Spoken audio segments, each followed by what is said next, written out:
नमस्कार दोस्तों, आज की क्लास में अपन त्रिभुज की बात करेंगे। तो आइए करते हैं क्लास को स्टार्ट। त्रिभुज में अपन देखेंगे भुजा क्या होती है। त्रिभुज में अपन देखेंगे कि भुजा क्या होती है, त्रिभुज की परिभाषा क्या होती है या त्रिभुज किसे कहते हैं, त्रिभुज में कोण क्या होता है, कोणों का योग कितना होता है, त्रिभुज का परिमाप क्या होता है, त्रिभुज का क्षेत्रफल क्या होता है। ये चीजें देखेंगे आज की क्लास में अपन। तो आइए करते हैं क्लास को स्टार्ट।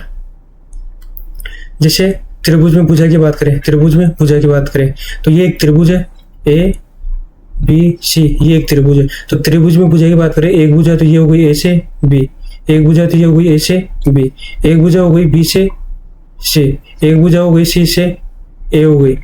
तो त्रिभुज में कितनी भुजा हो गई, 1 2 3।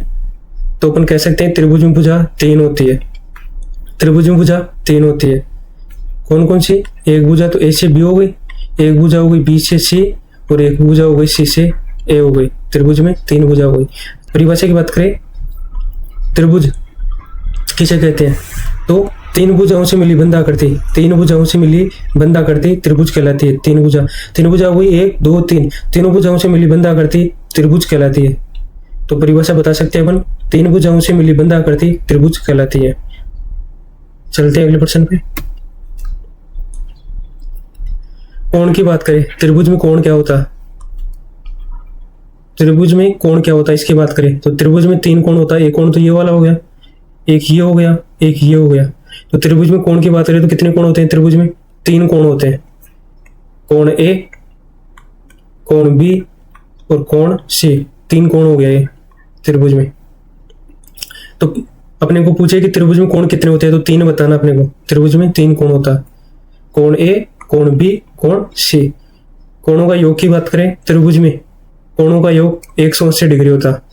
त्रिभुज में ये कोण है ना, कोण ए, कोण बी, कोण सी, तीनों का योग 180 डिग्री के बराबर होता है। तो कोण ए प्लस कोण बी प्लस कोण सी 180 डिग्री के बराबर होता है। त्रिभुज में तीनों कोणों का योग 180 डिग्री के बराबर होता है।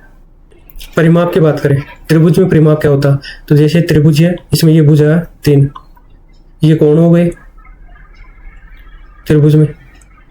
और परिमाप की बात करें तो त्रिभुज में परिमाप होता है तीनों भुजाओं का योग। एक तो ये भुजा, एक ये भुजा, एक ये भुजा, जो भी भुजाओं की लंबाई दे रखी है इन भुजाओं का योग परिमाप कहलाता है।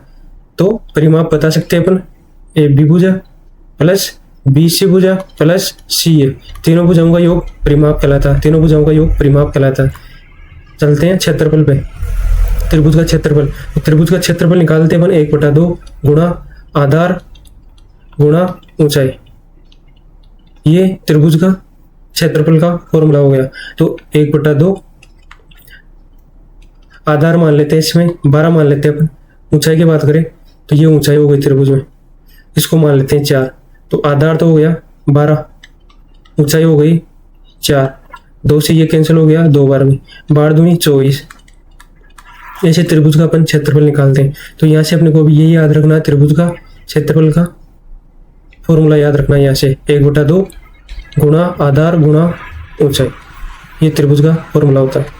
दोस्तों वीडियो पसंद आए तो वीडियो को लाइक करें, चैनल को सब्सक्राइब करें। फिर मिलेंगे नेक्स्ट वीडियो में नेक्स्ट ट्रिक के साथ, नेक्स्ट कॉन्सेप्ट के साथ। तब तक के लिए धन्यवाद।